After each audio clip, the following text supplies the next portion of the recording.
ఇప్పుడు 2 అడుగుల్లో ఇలా ఫ్రంట్ సర్కిల్ చేస్తూ ముందుకు వెళ్తాం, మరి సర్కిల్ చేస్తూ వెనక్కి రావటం ఎలానో చూద్దాం.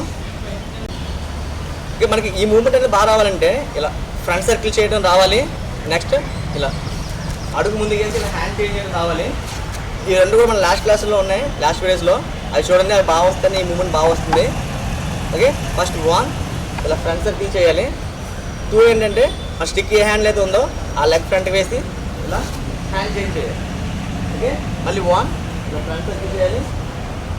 2 లెగ్ ఫ్రంట్ వేసి ఇలా హ్యాండ్ చేంజ్ చేయాలి.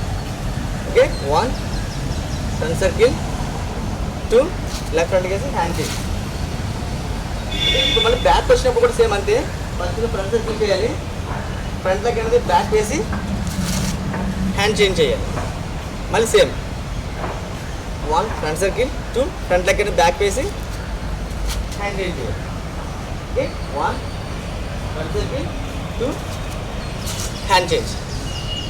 ఓకే, ఇది మనకు బాగా వచ్చిన తర్వాత ఇలా చేయడం. నెక్స్ట్ ఈ 2 కలిపి ఒకేలా చేయాలి. ఎలా అంటే ఇలా సర్కిల్ వస్తుంది కదా, ఇలా సర్కిల్ వచ్చిన హ్యాండ్ ఇవన్నీ ఇలా హ్యాండ్ చేంజ్ చేసుకోవాలన్నమాట ఈ టైప్.